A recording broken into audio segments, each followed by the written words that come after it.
Bonjour à vous tous et bienvenue dans notre nouvelle session ici à In Studio, à EMCI TV. Je suis très heureuse de vous retrouver et on va s'encourager aujourd'hui dans le Seigneur, on va s'encourager par sa parole.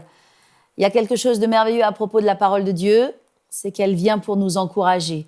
La parole de Dieu ne vient jamais pour nous décourager, elle vient pour nous encourager. Alors, je veux vous encourager, bien sûr, aujourd'hui, et qu'un esprit d'encouragement vienne sur vous, d'autant que nous sommes dans une série, dans une session qui s'appelle « L'adversité vous propulse dans la victoire ». Alors, quand l'adversité vient dans notre vie, bien souvent, on n'a pas l'impression qu'elle va nous propulser dans la victoire. Oui, mais la différence, c'est que nous avons Dieu. Nous avons un Dieu qui est avec nous. Nous avons un Dieu qui est avec nous dans tous les moments, dans toutes les étapes de la vie. Et ça, c'est quelque chose qu'il faut se souvenir. On a besoin de se souvenir de cela. Eh bien, que Dieu est capable de changer toutes choses, de transformer les circonstances et de faire que ces circonstances, elles nous soient profitables. Amen. Alors, on va parler plus particulièrement aujourd'hui de l'importance d'être un battant. Combien d'entre vous voulez être un battant? Combien d'entre vous voulez être une battante dans la vie, un battant dans la vie pour Dieu?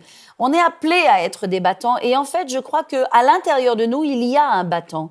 Il y a un battant, il y a une battante qui est en toi et j'ose dire aujourd'hui que le battant se réveille, que le battant se lève, que le battant se dévoile parce qu'il y a un battant et une battante à l'intérieur de toi. J'aimerais dire que les situations de la vie révèlent qui nous sommes. Bien souvent, nous ne savons pas qui nous sommes.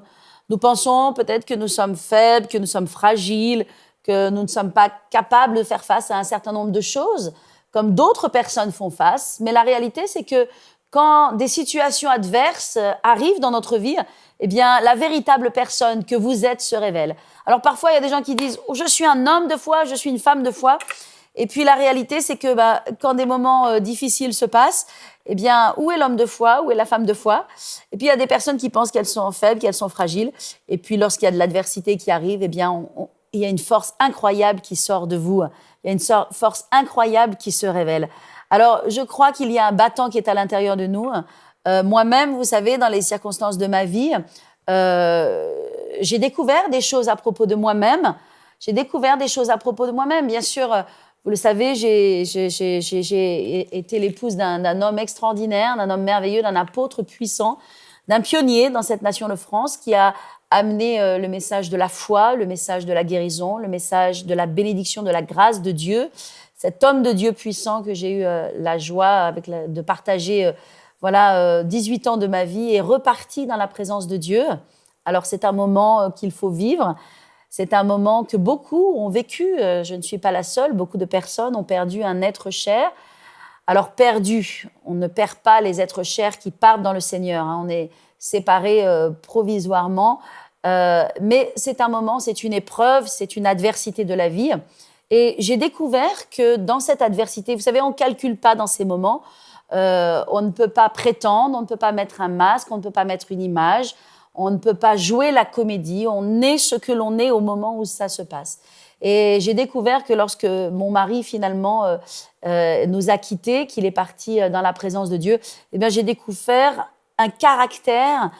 Alors je savais que j'avais un caractère forgé pour Dieu et une détermination, mais j'ai découvert une autre facette de ma vie et beaucoup de courage. Et aujourd'hui, j'aimerais vous encourager sur le courage. Parce qu'on a besoin de courage et que vous devez avoir du courage.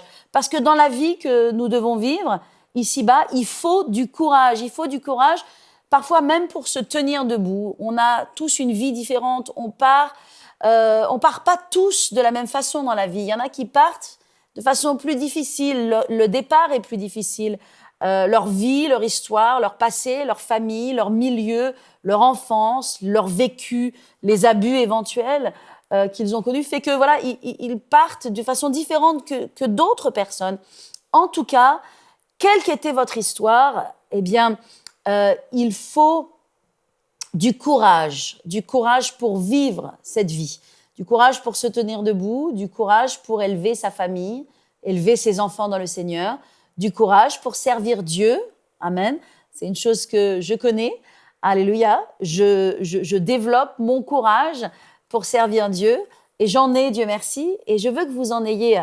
Je veux vous communiquer un esprit de force et de courage. On a besoin de courage. Tu as besoin de courage, toi qui écoutes cette session. Et Dieu va te donner du courage. Et je vais vous partager dans cette session justement des clés, des armes en fait, qui vont vous donner du courage. Amen. Alléluia. J'ai un souvenir, je repensais à cela il y a quelques jours de cela. Ce souvenir m'est revenu avec un certain sourire. C'est un souvenir d'enfance. Vous savez, parfois, on ne se souvient plus trop de certaines choses de notre enfance. Je me rappelle, dans mon enfance, j'étais à l'école.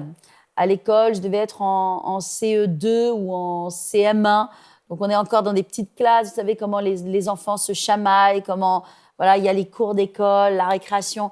Et je me rappelle vraiment de cette image à la récréation où moi, où mon ami et mon ami, ma petite copine donc d'école à l'époque, il y avait une bande de gamins voilà, qui nous embêtaient un peu. Oh, ça n'avait rien de méchant, mais ils nous embêtaient, ils nous couraient après. Puis vous savez, dans ces cours d'école, on courait avec, à plein poumon, avec toutes nos petites jambes, à toute vitesse. Et je me rappelle, on courait tout autour de la cour parce qu'on était poursuivis par une bande qui était pas très sympa.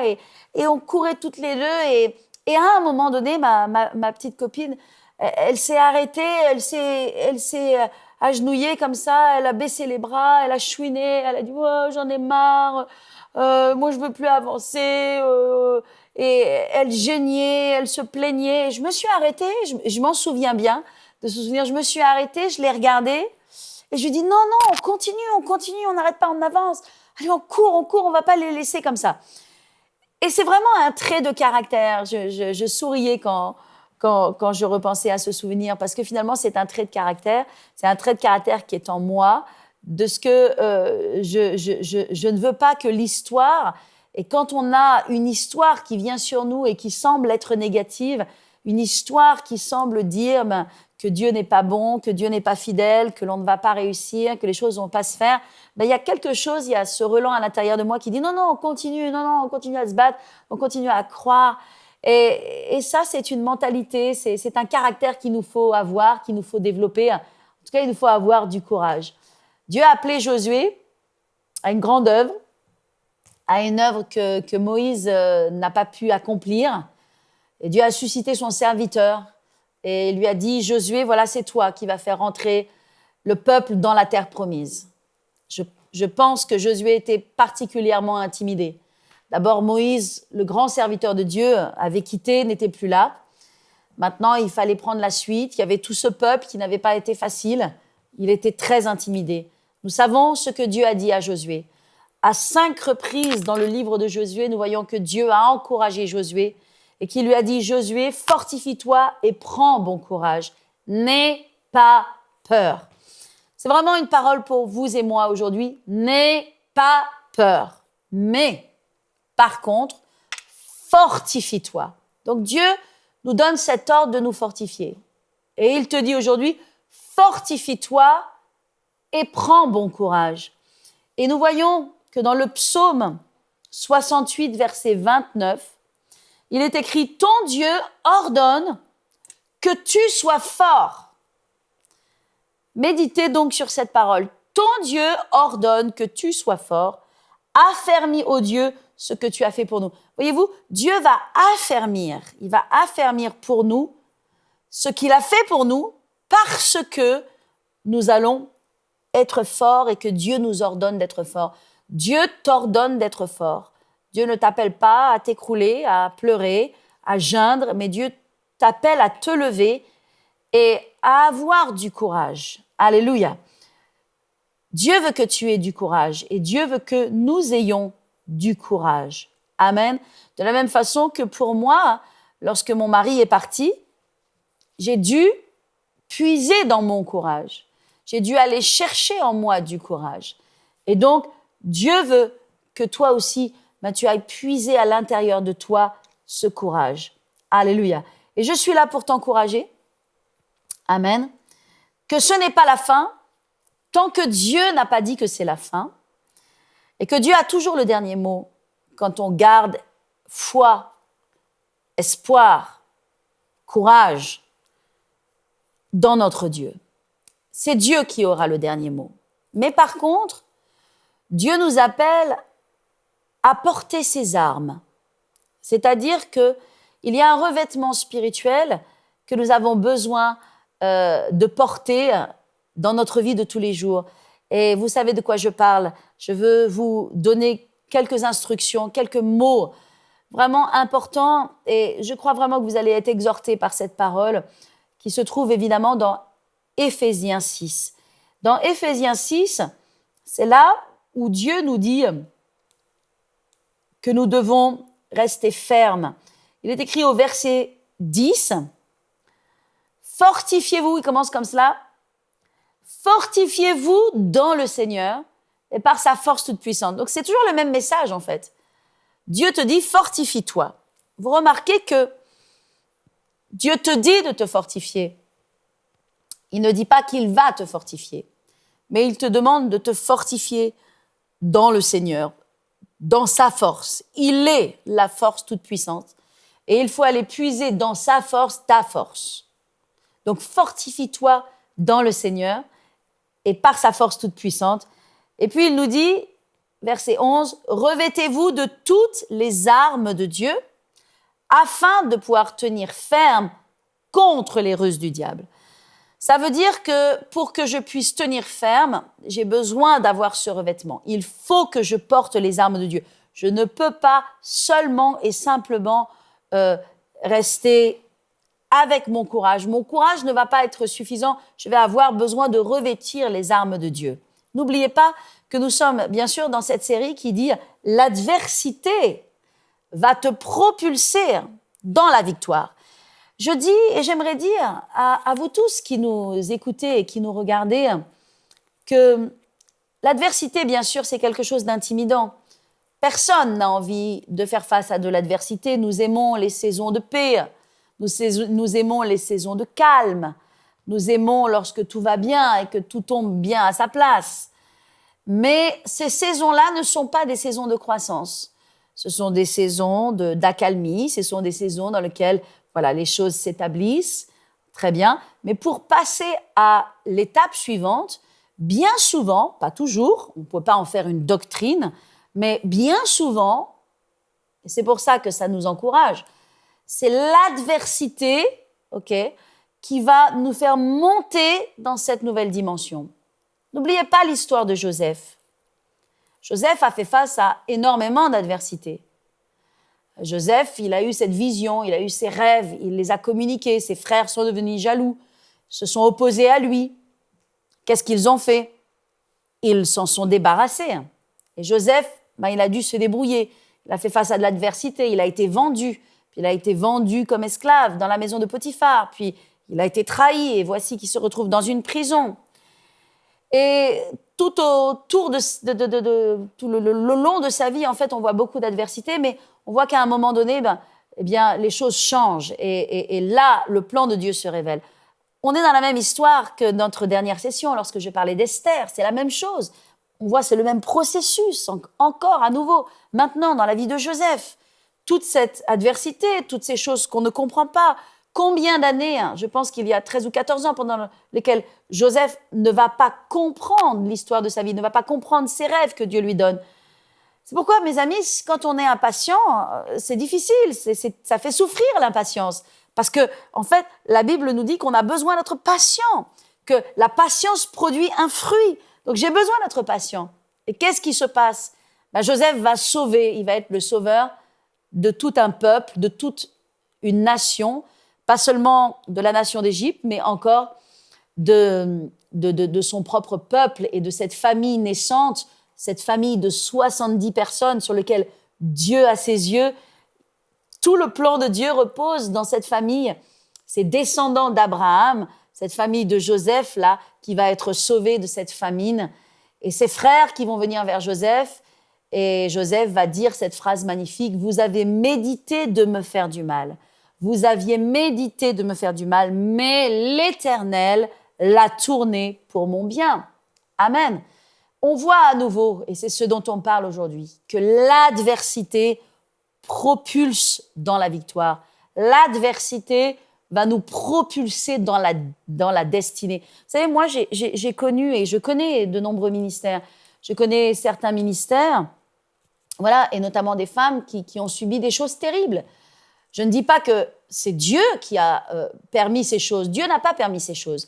Mais Dieu va utiliser ces choses. Et notamment, je pense à une femme de Dieu puissante, merveilleuse, que j'ai rencontrée aux États-Unis, avec laquelle j'ai prêché dans une conférence et qui aujourd'hui prêche véritablement sur la scène internationale. Cette femme a été abusée sexuellement dans son enfance, elle a été abusée pendant des années, c'est terrible, mais elle a fait de cette faiblesse une force. Et aujourd'hui, elle sauve des femmes qui sont dans l'esclavage sexuel. Elle a toute une œuvre, elle a toute une mission, tout un travail. Donc, vous savez, nous devons avoir une nouvelle vision, nous devons avoir une nouvelle révélation. Ce n'est pas que nous voulons glorifier les épreuves, que nous voulons glorifier ce que le diable fait, mais nous ne devons pas perdre de vision que, quelles que soient les circonstances par lesquelles nous passons, Dieu est capable de changer, n'est-ce pas, l'ignominie, les cendres en beauté. La Bible dit dans Ésaïe 61 qu'il donne la beauté aux cendres. Ça veut dire les cendres de ta vie, Dieu les prend et il les rend belles. Il fait quelque chose de beau de ce qui s'est produit dans ta vie, dans ton adversité. C'est aussi l'histoire de ma vie. Mon mari est parti, il faut le vivre, c'est un moment difficile. J'aurais pu m'écrouler, j'aurais pu dire c'est terminé, j'aurais pu abandonner, j'aurais pu être blessée, j'aurais pu peut-être lever le poing contre Dieu, j'aurais pu, mais je n'ai pas. J'ai tourné mes yeux vers Dieu, j'ai mis ma confiance en Dieu et j'ai eu cette détermination que cette situation n'allait pas me détruire et détruire tout ce que Dieu avait déjà bâti, mais qu'au contraire, on allait avancer. Et vous savez, quand vous faites de vos épreuves des tremplins, c'est comme ça que Dieu est glorifié. Aujourd'hui, c'est vrai que je suis à la tête d'une église, d'une grande église, une des grandes églises en France et dans la francophonie. Je dis ça humblement et simplement. Je suis une femme. Et pourquoi pas ? La réalité, c'est que, eh bien, la force, le courage qu'on déploie dans l'épreuve, eh bien, va aussi permettre à d'autres de bénéficier de cela. Peut-être certaines femmes peuvent être inspirées, peut-être certaines femmes que Dieu appelle dans certaines choses qui sont difficiles, peut-être que cela va ouvrir la voie à ce que Dieu veut faire, à d'autres choses. Dieu sait utiliser les moments difficiles de nos vies pour faire quelque chose de beau. Donc, je veux que vous gardiez espoir aujourd'hui et que vous soyez un battant, que vous soyez une battante. Qui que vous soyez, jeune, moins jeune, homme, femme, gens de tous les horizons, pauvres, riches, éduqués, pas éduqués, la confiance en Dieu, la foi en Dieu, c'est notre arme. Et donc, Dieu nous a donné des armes. Et on était dans Éphésiens 6, qui dit, voilà, revêtez-vous de toutes les armes de Dieu afin de pouvoir tenir ferme contre les ruses du diable. Donc, il y a des ruses du diable par lesquelles tu vas pouvoir tenir ferme. Car nous n'avons pas à lutter contre la chair et le sang, nous connaissons ce verset. Et verset 13 nous dit, c'est pourquoi il dit encore, prenez toutes les armes, ok ? Et il écrit, verset 14, tenez donc ferme, première arme. Ayez à vos reins la vérité pour ceinture. Donc la première arme que Dieu nous donne, c'est une ceinture. La ceinture, c'est très important, parce que la ceinture, elle tient votre corps, elle vous tient, et c'était vraiment le but d'une ceinture, elle vous tient droit. Ayez à vos reins la vérité pour ceinture.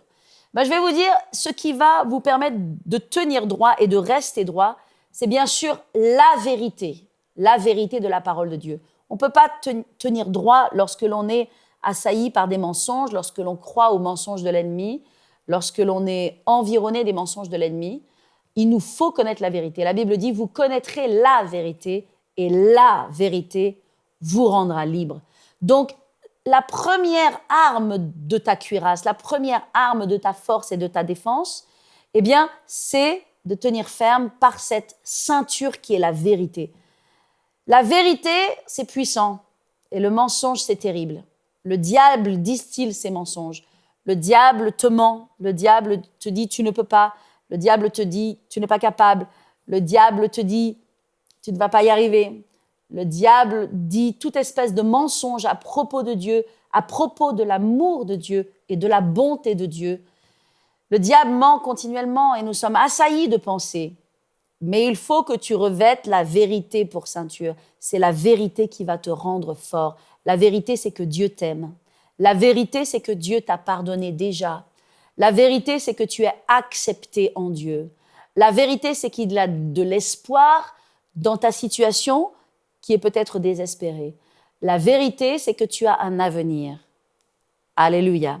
La première arme, c'est la vérité. La deuxième arme, il est écrit « Revêtez la cuirasse de la justice ». Voyez-vous, pour tenir ferme, pour être un battant, j'ai besoin de porter une cuirasse. Vous voyez, une cuirasse, c'est ce qui va recouvrir votre poitrine, votre cœur, vos émotions, n'est-ce pas? Revêtir la cuirasse de la justice. Il est parlé ici de la justice de Dieu. Nous savons que nous avons été justifiés et que nous sommes justes devant Dieu. Et ça, c'est par le sang de Christ. Le sang de Jésus me rend juste. Est-ce que je suis juste? En moi-même, je ne suis pas juste. Je suis pécheur, je fais des erreurs, tout le monde commet des erreurs. Mais Dieu m'a donné sa cuirasse et sa justice me rend fort. Sa justice me justifie et maintenant je peux me tenir devant l'ennemi, je peux me tenir devant l'accusateur et dire « Je suis la justice de Dieu. Dieu a fait de moi quelqu'un de juste. » C'est comme cela que l'on peut tenir ferme. C'est la deuxième arme que Dieu nous donne. Cela nous donne de l'assurance dans la bataille. Amen. Les chaussures, troisième arme, les chaussures que nous donne le zèle de l'évangile. Le zèle, c'est une arme. Tu ne dois pas perdre ton zèle. Tu ne dois pas perdre ta joie et ta force. L'évangile, qui est la bonne nouvelle, te communique un zèle et met des chaussures à tes pieds. Et ces chaussures, elles te permettent d'avancer. Bien sûr, ces chaussures nous permettent d'évangéliser, mais elles nous permettent d'avancer aussi. Alléluia. Donc, mets tes chaussures. Et aussi, il est parlé ici, prenez par-dessus tout le bouclier de la foi. Voyez-vous, la foi, l'espérance, c'est un bouclier. Et ce bouclier, il est extraordinaire parce que ce bouclier va éteindre les traits enflammés du malin. Il y a des traits enflammés que l'ennemi envoie dans nos vies. Ce sont des flèches empoisonnées, ce sont des flèches enflammées qui viennent pour détruire. Ce sont des flèches particulièrement vicieuses parce que ce ne sont pas juste des flèches, ce sont des traits enflammés. Elles ont été plongées dans une forme de poison, dans une forme de produits enflammés et elles viennent pour détruire. Détruire ton cœur, détruire ton assurance, détruire ta joie, détruire ta pensée, ton estime de toi, détruire l'image que tu as de toi-même, l'image que tu as de Dieu. Ce sont des traits enflammés. Il y en a des traits enflammés. Eh bien, la foi, l'espérance, le fait de garder courage, le fait d'être un battant, eh bien, ça va te permettre d'éteindre les traits enflammés du malin. Amen. Donc, c'est une arme extraordinaire. Et il nous dit aussi l'importance de revêtir le casque du salut. Nous savons que le casque, c'est très important parce que le casque protège notre tête. Hein, les motards le savent. Ils ont besoin de porter un casque parce que le casque protège la tête et combien nos pensées ont besoin d'être protégées. Et le casque du salut, c'est ce qui va protéger tes pensées. Vous savez, le diable ne te vainc jamais dans la vie